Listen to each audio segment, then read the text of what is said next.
121 presdir yang hebat. Di malam hari, Yan Jingyi menerima telepon aneh. Penelponnya adalah orang yang tidak pernah ia duga. Bukan orang lain, melainkan suami murahannya sendiri, Huo Zishen. Huo Zishen jelas menelponnya untuk menanyakan sesuatu. Yan Jingyi sedang berbaring di tempat tidur saat ini. Siapa kamu? Huo Zishen baru saja mandi, satu tangannya memegang ponsel dan tangan lainnya sedang menggosok rambutnya yang basah dengan handuk. Jubah mandi berwarna abu-abu gelap melingkupi tubuhnya. Kaki kokohnya terlihat setiap ia mengambil langkah. Suara wanita itu agak terdengar aneh baginya. Huo Zishen mengerutkan kening saat Yan Jingyi bertanya begitu. Dia bahkan tidak menyimpan nomor teleponku. Yan Jingyi merasa sedikit tidak sabar saat tidak ada jawaban dari orang di seberang sana. Akan aku tutup teleponnya kalau kamu tidak bicara. Wanita itu sudah akan menjauhkan ponselnya dari telinga saat suara berat seorang pria perlahan terdengar. Aku Huo Zishen. Huo Zishen. Yan Jingyi tertegun selama beberapa detik. Sebuah seringaian tersungging di bibirnya. Ia berkata menggoda, ternyata ini adalah Tuan Huo yang terkenal itu. Kenapa Tuan Huo menelponku di tengah malam seperti ini? Apa kamu sedang merindukanku? Huo Zishen bertanya acuh seolah tidak mendengar apa yang dikatakan wanita itu. Apa yang kamu lakukan pada Huo Qingyuan? Suaranya terdengar sangat datar. Yan Jingyi bahkan sampai ragu apakah pria itu benar-benar mengkhawatirkan adik perempuannya. Apa yang bisa kulakukan pada nona muda keluarga Huo? Apa Tuan Huo menelponku hanya untuk menanyakan ini? Jangan memberinya harapan dan membuatnya putus asa.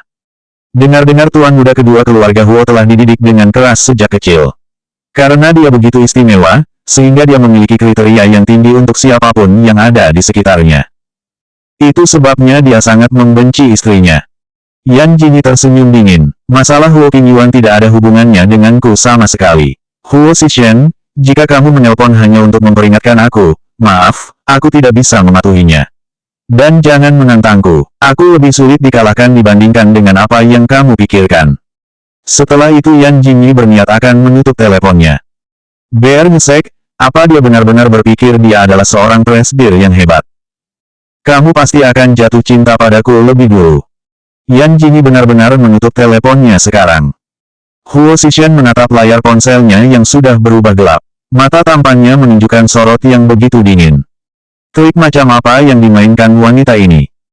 Dengar-dengar, dia meminta tuan muda dari keluarga Zhao untuk berinvestasi sebesar 50 juta yuan pada filmnya. Sepertinya, dia memiliki banyak cara untuk mendapatkan apa yang ia inginkan. Sudah lebih dari setengah bulan sejak selesainya kegiatan promosi di 5 kota. Promosi terakhir dari film, Bandit Wanita, dilakukan di Universitas Senjing. Terakhir kali aku datang ke sini karena Huo Qingyuan. Yan Jingyi berjalan menyusuri luasnya halaman kampus sambil memegang payung kecil yang cantik. Sayang sekali, dia menjadi seseorang yang sudah lulus kuliah saat ia hidup di zaman ini. Kalau tidak, dia benar-benar ingin merasakan seperti apa kehidupan kampus yang sempurna itu. Jingyi, kegiatan tanda tangan Zhuang Heng akan selesai sebentar lagi. Bagaimana kalau kamu berkeliling saja agar tidak bosan? Oke. Tepat setelah menjawab, tatapan Yan Jingyi tiba-tiba terjatuh ke arah hutan kecil yang ada di seberangnya. Dia melihat Zhou Yan sedang berjalan bersama seorang mahasiswi. Jingyi. Melihat Yan Jingyi yang terdiam, Tao Wei mencoba memanggilnya lagi. Ada apa? Apa kita akan pergi makan bersama malam ini? Mata Yan Jingyi masih tertuju ke arah hutan kecil itu, namun Zhou Yan dan mahasiswi itu sudah tidak terlihat lagi. Tidak perlu, kita pulang dan makan malam di rumah masing-masing. Baiklah, habiskan waktumu dengan orang tuamu. Karirmu pasti akan jauh lebih naik nanti. Dan saat itu terjadi, kamu tidak akan punya banyak waktu bersama orang tuamu lagi. Menghabiskan waktu dengan orang tua. Raut wajah Yan Jingyi berubah, ia memandang Tao Wei dengan sorot mata yang sulit dijelaskan. Sepertinya hal itu tidak mungkin bisa dia lakukan. Aku tidak punya orang tua. 122 Aku benar-benar ingin menganggapmu sebagai putriku. Maaf, aku tidak apa-apa, toh itu juga bukan orang tuaku sendiri. Tao Wei langsung mengerti bahwa Yan Jingyi adalah seorang yatim piatu sejak kecil. Kemudian Jingyi juga ditinggalkan oleh orang tua angkatnya. Bagaimanapun juga dia sudah menjadi seorang ayah, dan saat ini, naluri seorang ayah Tao Wei meluap. Dia menatap Yan Jingyi dengan penuh belas kasih. Meskipun tahun ini aku baru berusia 40 tahun. Kalau kamu mau, kamu bisa menganggapku sebagai ayahmu. Yan Jingyi melirik geli padanya. Lupakan saja jika kamu hanya ingin memanfaatkanku. Aku benar-benar ingin menganggapmu sebagai putriku. Pekik Tao Wei dalam hati.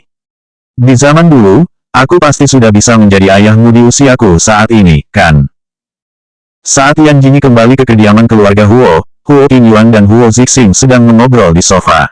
Huo Qingyuan segera berdiri dan berlalu menuju lantai atas saat melihat Yan Jingyi datang. Huo Qingyuan. Yan Jingyi memanggilnya dengan suara keras.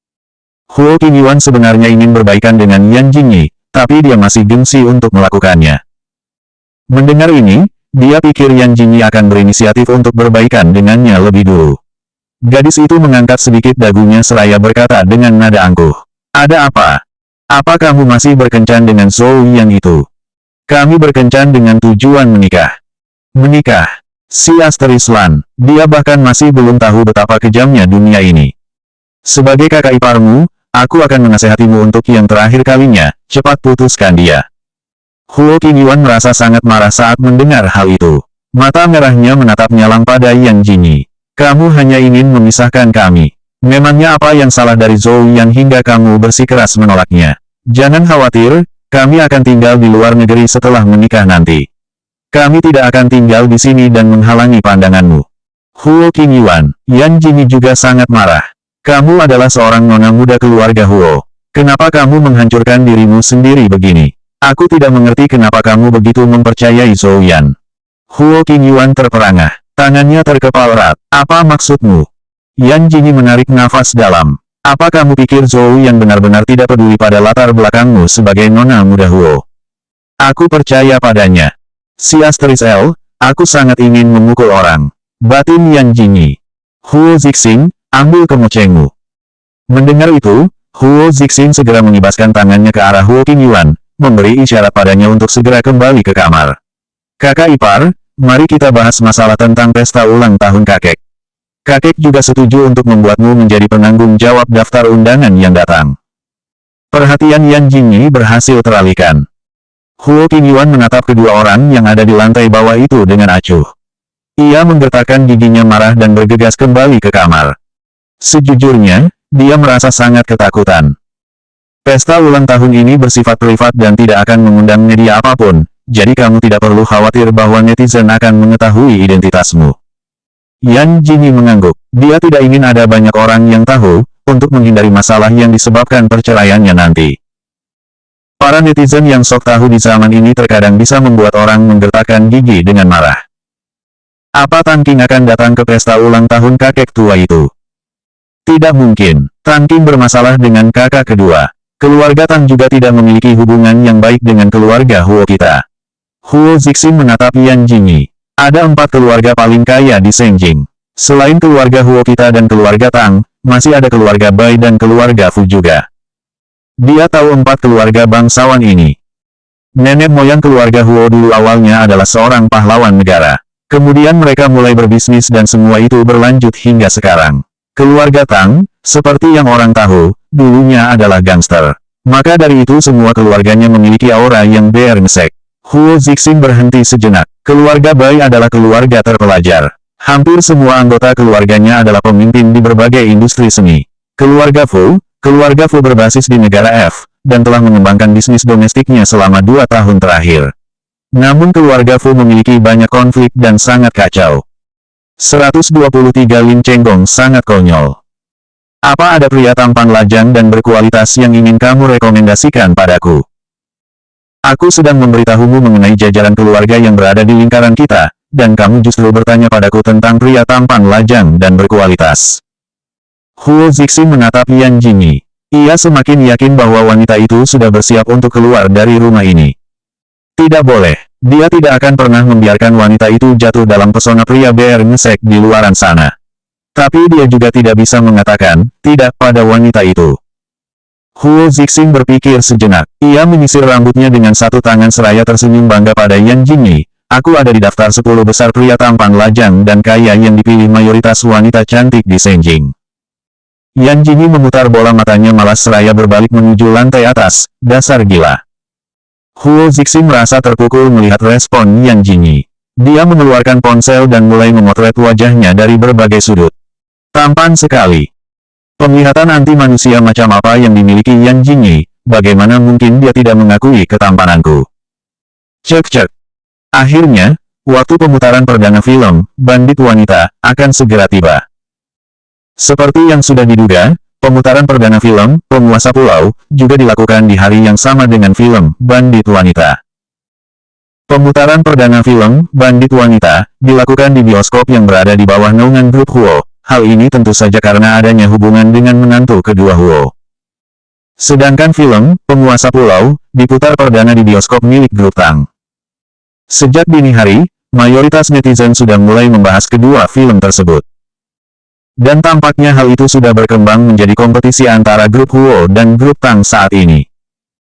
Meskipun Tuan Huo selalu menjadi pria idamanku, tapi untuk kali ini aku mendukung Tuan Tang. Mau bagaimana lagi, film Bandit Wanita memang ditakdirkan untuk gagal. Kegagalan grup Huo adalah berinvestasi dalam film Tao Wei. Pemeran utama wanitanya saja seorang maniak. Sangat disayangkan, Kak Hengku dan nyonya muda kedua berinvestasi di sini. Demi Kak Heng, aku rela menyumbangkan satu tiket film untuk Bandit Wanita, meskipun sebenarnya hatiku lebih menantikan Penguasa Pulau. Dengar-dengar liuran membuat terobosan baru kali ini. Pemutaran perdana kedua film tersebut dijadwalkan pukul 7 malam. Pada siang hari, Lin Chenggong mengunggah beberapa pesan di Weibo sekaligus. Lin Chenggong, terima kasih kepada Kepala Tiancheng Pictures atas kesediaannya untuk hadir dalam pemutaran perdana film Penguasa Pulau. Lin Chenggong, bintang papan atas Liu Zhenzhen juga akan bergabung bersama suami barunya yakni Wakil Presiden Yuan Hang Enterprise dalam pemutaran perdana film Penguasa Pulau. Selamat datang. Lin Chenggong, terima kasih kepada Direktur Zhang, Nona Wang. Yan Jingyi dan para pemain utama sudah dalam perjalanan menuju bioskop. Dia mendengus dingin seraya mengumpat saat melihat unggahan Lin Chenggong di Weibo. Lin Chenggong sangat konyol. Dia pamer sekali. Ini seperti dia sudah mati lalu dia mengumumkan kepada semua orang siapa saja yang meletakkan karangan bunga untuknya, bukan? Yan Jingyi menoleh pada Tao Wei. Benar juga kata sutradara Tao. Sayang, aku juga merasa Lin Chenggong seperti orang gila. Zhuang Heng melengkungkan kedua sudut bibirnya membentuk senyum cerah. Sayang, ayo puji aku. Aku bersumpah aku berpikir begitu. Zhuang Heng, kamu pasti seorang wanita di kehidupanmu sebelumnya. Jika dia adalah pria lain, dia pasti akan melawan Yan Jingyi sampai titik darah penghabisan. Tapi sayang, Zhuang Heng bukanlah pria lain. Mendengar perkataan Yan Jingyi, Zhuang Heng malah mengerlingkan matanya genit sambil mengibaskan tangannya malu-malu. Astaga, pasti sayangku ini yang menjadi pasanganku di kehidupanku sebelumnya. Kita benar-benar ditakdirkan untuk menjadi pasangan. Yan Jingyi menarik nafas dalam, hentikan. Jingyi, Lin Chenggong mengundang begitu banyak orang di pesta pemutaran perdana filmnya. Melihat persaingan kita saat ini, sepertinya penayangan resmi film mereka besok akan menarik banyak penonton. Yan Jingyi mengernyitkan dahi. Apa tanpa orang-orang ini, tidak akan ada yang menonton Penguasa Pulau. Baiklah, Lin Chenggong sangat pandai membangun momentum. Yan Jingyi memperhatikan orang-orang yang ada di dalam mobil.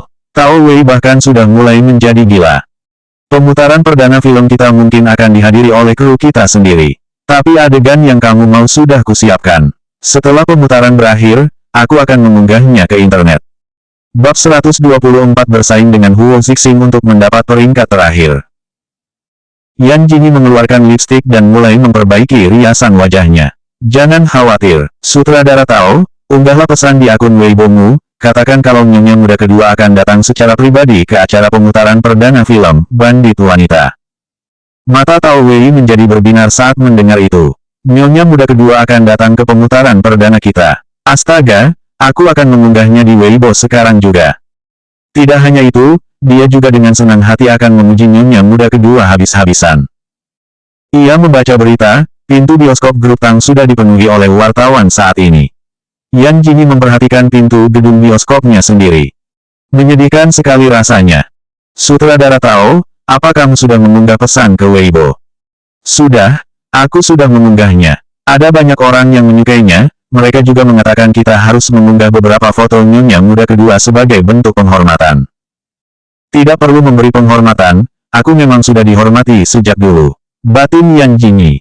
Ayo masuk. Di aula pemutaran film yang begitu luas, selain puluhan staf kreatif dan para kru film, bahkan Bibi yang biasa menyapu lantai pun tidak terlihat. Sebaliknya, di tempat pemutaran perdana film, Penguasa Pulau, selain barisan kursi depan yang sengaja disediakan untuk berbagai pemimpin bisnis, kursi barisan belakang pun sudah disiapkan untuk kalangan selebriti di dunia hiburan. Oleh karena itu, karpet merah juga diletakkan secara khusus di pintu masuk bioskop. Mewah sekali, film Penguasa Pulau, sangat mewah. Si Asteris L, rasanya aku sudah tidak sabar lagi untuk menontonnya. Astaga, ini lucu sekali. Saat kamu menonton Bandit Wanita di sebelah, lalu beralih menonton Penguasa Pulau, terasa sekali perbedaannya. Apakah nyonya muda kedua akan merasa malu? Sayangnya, aku benar-benar ingin tahu seperti apa menantu kedua dari keluarga Huo. Kenapa aku tidak bisa menghentikan rasa penasaranku? Aku merasa Tuan Huo tidak menyukai nyonya muda kedua, dan nyonya muda kedua malah melakukan ini. Saat film Bandit Wanita gagal nanti, nyonya muda kedua pasti tidak akan memiliki tempat lagi di keluarga Huo. Huo Zixing sedang dalam perjalanan menuju tempat pemutaran perdana film. Dia berdecak saat melihat begitu banyak orang yang memfitnah Yan Jingyi. Dasar orang-orang sok tahu, padahal mereka bahkan tidak mengetahui apapun. Bukankah Yan Jingyi bahkan bisa disandingkan bersama keluarga Huo dengan kemampuan bela dirinya yang sudah melebihi batas itu? Huo Sanxiao berada di kerumunan bunga, kakak ipar kedua sangat dimanja oleh kakek. Kakek selalu ingin memanjakannya, selalu memanjakannya. Setelah mengunggahnya, dia juga mengirim foto selfie-nya sendiri. Sepertinya tuan muda ketigaku juga sangat memanjakan kakak ipar keduanya. Aku iri sekali. Suamiku, kamu tampan sekali. Suamiku, kapan kamu akan menikahi aku dan menjemputku pulang? Aku akan selalu siap menikahimu. Teruslah bermimpi, umpat Huo Zixing. Yan Jingyi masih belum mengetahui apa yang sudah dilakukan Huo Zixing. Saat ini dia sedang duduk tenang di posisinya sambil mendengarkan obrolan Zhuang Heng yang ada di sebelahnya. Sayang, saat ini aku sudah tidak sabar menantikan adegan ciuman kita. Aku bahkan mencetak foto itu dan menaruhnya dalam bingkai foto. Foto itu tergantung di rumahku sekarang. Kapan kamu akan datang ke rumah bersamaku? Ukurannya bahkan seluas dinding. Yan Jingyi meliriknya melalui sudut mata. Entah kenapa ia malah merasa takut mendengar ucapan Zhuang Heng mengenai foto itu. Zhuang Heng, apa kamu sudah pernah menguji IQ-mu? Pernah, tentu saja aku pernah mengujinya. Aktor papan atas ini adalah seorang jenius yang memiliki IQ 200. Ujar Zhuang Heng bangga. Dengar-dengar, kamu selalu bersaing dengan Huo Zixing untuk berada di peringkat terakhir setiap ujian. Zhuang Heng mengerjapkan mata. Si Asteris L, pasti Huo Zixing bear ngesek itu yang mau mempermalukanku. Sayang, itu karena aku takut Huo Zixing akan merasa kesepian. Idiot, tetap saja idiot. Terlalu banyak alasan. Membaca itu baik, bacalah lebih banyak buku. Lihatlah betapa bodohnya penampilanmu. Yan Jingyi mengusap rambut Zhuang Heng dengan raut wajah prihatin. Manajer dan asistennya yang berdiri di samping dipaksa oleh Zhuang Heng untuk mengambil fotonya secara langsung saat ini. Jingyi, akhirnya kamu jujur dengan perasaanmu. Pekik Zhuang Heng girang. Zhuang Heng menatap Yan Jingyi, sayang, kamu mengusap rambutku. Sayang, kamu akhirnya menyentuh rambutku. 125 Zhuang Heng sudah menjadi milikmu. Lalu, Zhuang Heng tersenyum seperti orang bodoh. Nenek moyang keluarga Zhuang kami memiliki tradisi, kalau ada keturunan laki-laki yang disentuh oleh lawan jenis, maka dia harus bertanggung jawab pada laki-laki itu. Sayang, berarti mulai sekarang aku adalah milikmu. Otot di sekitar dahi Yan Jingyi sudah tampak menonjol. Jarinya mulai menunjuk ke arah seorang aktris pendukung. Kemari. Aktris pendukung itu sedang membaca berita di Weibo. Dia berjalan mendekat dengan raut wajah bingung saat mendengar ucapan Yan Jingyi. Yan Jingyi meraih tangan wanita itu lalu meletakkannya di atas rambut Zhuang Heng. Baiklah, mulai sekarang Zhuang Heng adalah milikmu. Kamu harus bertanggung jawab padanya, ini adalah tradisi lama keluarga Zhuang. Kedua pipi aktris pendukung itu pun bersemu merah, ia menatap Zhuang Heng dengan malu-malu. Ini bukan bohongan, kan? Siapa yang bohong? Zhuang Heng sendiri yang mengatakannya. Sedangkan Zhuang Heng menatap Yan Jingyi dengan sorot terluka. Tradisi lama keluarga kami itu hanya berlaku untukmu, sayang. Pemutaran perdana film akan dimulai 10 menit lagi. Huo Zixing mengenakan setelan hitam dengan rambut yang disisir mengkilap. Lengkap dengan riasan khusus di wajah, ia terlihat sangat tampan. Sesaat setelah kemunculannya, para wanita yang ada di tempat itu sudah menunjukkan ekspresi terpesona mereka masing-masing. Sanxiao, ini benar-benar Huo Sanxiao, aku sungguh melihat Huo Sanxiao. Sanxiao tampan sekali, kamu memang pantas menjadi pria paling tampan bersama Kak Hang. Zhuang Heng mendengus kesal lalu berkata masam, jelas-jelas aktor papan atas ini lebih tampan daripada Huo Zixing. Huo Zixing bahkan mungkin sudah pernah mengencani semua wanita di seluruh penjuru dunia. Yan Jingyi meliriknya, lumayan juga. Keduanya adalah seorang Casanova terkenal. Sayang, aku hanya menggoda orang-orang itu. Aku tidak ada hubungannya dengan mereka sama sekali. Di hatiku hanya ada kamu. Zhuang Heng mengungkapkan cintanya pada Yan Jingyi lagi. Idiot.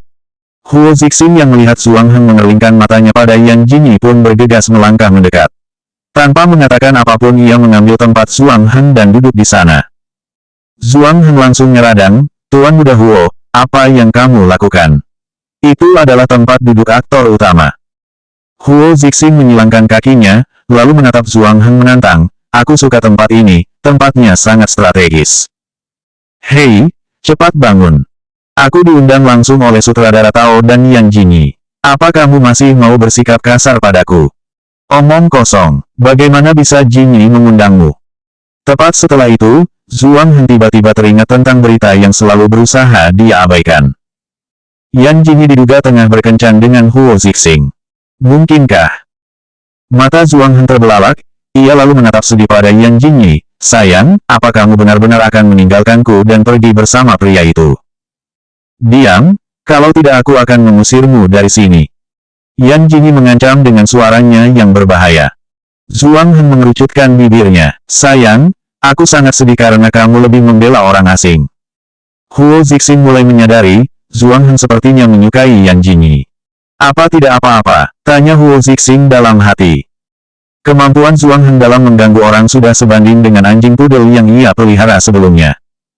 Hei, kakak ipar keduaku yang berinvestasi dalam film ini. Hari ini aku datang atas nama kakak ipar keduaku.